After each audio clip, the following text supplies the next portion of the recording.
Ladies and gentlemen, there's Black Lives Matter.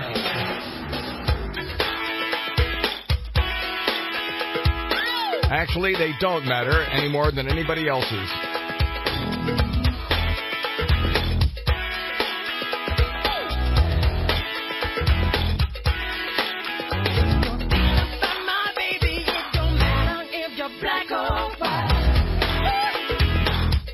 You know, every time the media opens their mouths, I wonder if they realize this.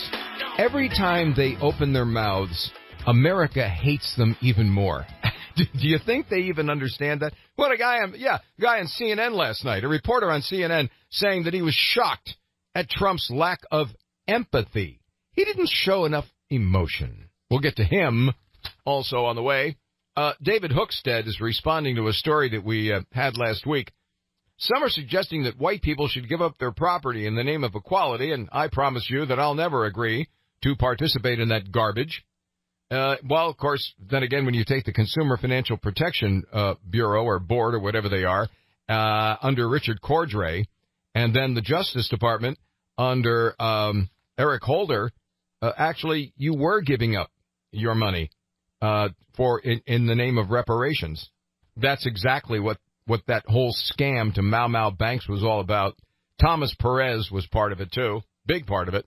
He now heads up the Democratic National Committee. A recent article entitled, White People, Here Are 10 Requests from Black Lives Matter, outlines what white people can do to help minorities. And the list is so crazy that it's borderline parody. First off, I love how I'm accused of owning stuff. I love how I'm accused of owing stuff to anybody.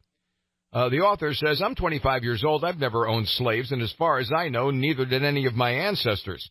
I mean, let's go ahead and get that out of the way before we slice and dice this insane list.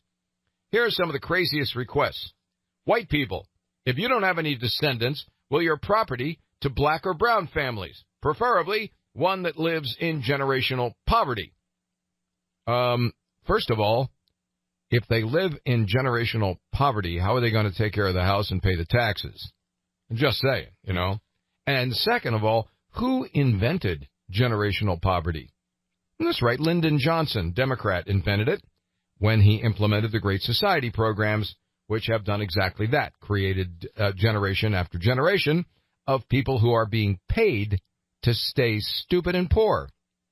First off, you know, I love how I'm accused of owing stuff to anybody. I'm 25 years old. I've never owned slaves, and as far as I know, neither have my ancestors. But here are some of the craziest requests. And I just read you the one. Will your property to somebody in generational poverty. Why would anybody leave their property and assets to anybody they don't know? Absolute insanity. Just because you don't have kids doesn't mean that there aren't people or institutions that you'd rather see your money go to. Here's another one. White people, if you're inheriting property you intend to sell upon acceptance, give it to black or brown family. You're bound to make that money in some other white privileged way. This is a great excuse for a black guy that doesn't have a job, okay? I don't have a job because you do, and it's because of your white privilege. This is a really great one. Making money in some other white privilege way might be my new favorite saying. I mean, what am I doing today? Oh, nothing major except making some money in a white privileged way. Here's another one. White people, if you can afford to downsize, give up your home. That's right. Give up the home that you own to a black or brown family, preferably, and here's that generational poverty thing again. In America, you have the freedom to work as hard as you like. With the money that you earn, you can, by the way, that in itself, that statement has already been designed or declared to be a hate statement. It's a microaggression to say if you work, anybody who works hard in America can make it. With the money that you earn, you can purchase a house, land, anything else a person would like. Why the hell would a person work so hard to buy a house and then turn around and give it away to you? The logic here seems flawed at best. Well, it's not when you realize that this is basically the Communist Manifesto here, translated into some kind of ebonics. White people, if any of you people intend to leave your property I'm going to read this the way it's written. White people, if any of the people you intend to leave your property to, are racist assholes, change the will and will your property to a black or brown family preferable. Then there's the generational poverty thing again. Do I even need to make a comment on how stupid this idea is? I mean, just why not have the government determine who is and isn't racist and then immediately confiscate all their property? Seems a lot easier, says the author. Hey, author, don't give them any ideas. This is exactly what they would like their government to do. Here's one: white people, especially white women, because this is Y-A-W specialty, nosy Jenny and meddling Kathy, get a racist fired. Y'all know what the F they be saying. You are complicit when you ignore them. Get your boss fired because they racist too. Backing up to number 7, this should be easy, but all those sheetless Klan, Nazis, and other little dick white men will all be returning to work. Get they ass fired. Call the police even. They look suspicious. Ah, yes, the old, I don't like your opinions, so I'm going to get you fired ploy. It's one of my favorite takes of all time. Remember when people used to have discussions and debates about their worldview and ideas? Apparently that noble concept, a little bit too difficult for the left now to understand, so we just go after people's jobs.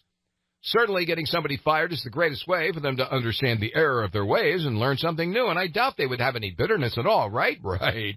Overall, these suggestions are cuckoo. To be clear, I'm not against helping others. My family is dedicated to charity through money, resources, and time. However, we were not told to do it by somebody else, and it's never been defined on racial lines. It's done because some people genuinely need a helping hand, and as Americans, we should always look to help others. I don't have a ton. I'm a single guy. I own a gun or two. I watch football. I eat steaks, and I enjoy time with my friends. Even so, there's no chance I'm ever giving any of that stuff up because some Black Lives Matter leader thinks they deserve it more than I do. This is America. Nothing is stopping anybody from putting in long hours to get what they want. Stop expecting somebody to give you a house that you didn't earn. Get out there and get one yourself. It's not a hard concept. And by the way, since Trump has been in office, jobs are exploding. I had a conversation at a Starbucks yesterday with a guy who is in business with a lot of other people who are in business. And the biggest problem they've got right now is finding people to work, finding people to fill job positions. See, one of the problems is that we're paying them so much not to work that they opt not to work. But what's happening because of the glut of, the glut of jobs and the lack of labor is the price of labor is being forced up. So all that is good. Now, speaking of Black Lives Matter, this woman actually got herself published in the New York Times, which I guess shouldn't surprise anybody. This is Patrice Cowers. She's one of the founders of Black Lives Matter. Now, I want you to listen very carefully to this woman because she is reporting from an alternative universe. She's reporting to you from planet Black Lives Matter. Here we go. Off in the rocket ship. We wouldn't, as a movement, take a seat at the table with Trump because we wouldn't have done that with Hitler. Trump is literally the epitome of evil. All the evils of this country, be it racism, capitalism. That's right there. Right there, you found out who she is. She's a communist, using race as a way to trash America and free markets. That's her real goal here. Has nothing to do with race is a tool for this woman. We wouldn't, as a movement, take a seat at the table with Trump because we wouldn't have done that with Hitler. Trump is literally the epitome of evil. All the evils of this country, be it racism, capitalism, sexism, homophobia, resist him, and to resist every single policy that he's implemented that impacts our communities. Wait a minute. Okay, well then what we need to do then is get rid of Betsy DeVos because she wants opportunity scholarship programs and charter schools for your kids in black neighborhoods to get them out of their shooting gallery union school. Oh, where are you on that, you little troll? And I think if I'm thinking about what I want my children to know in 30, 40, 50 years. That scares me. Yeah, the little comrades. I can just see them now. I want them to know that I resisted a president at all costs because this president literally tried to kill our communities. That's right. Trump tried to kill her community. Somebody want to please explain to me how that works? I don't know, folks. They're living in La La Land. They're living in a world that is their ideology. Now, you would think that LaDawn Jones, a Democrat strategist and an attorney, would look at this with a clearer head. But no, she's on board with it. I completely agree with her. You know, Trump's policies have been ratcheting up over the time of him running his campaign until now, just recently with him pardoning the Arizona sheriff. What does that have to do with Black America? It is becoming very concerning, and people like Black Lives Matter and the other folks who are watching and have known that he would be a problem have the right to teach and get people prepared to resist him at all costs. Now, we are still a democracy, so we're not going to try to remove him from office by force, but we are certainly not going to allow him to ruin our country, which we believe is his plan. Folks, I don't know. I guess the Trump army is coming? Is that it? They're going to march into the hood? I don't know. I give up.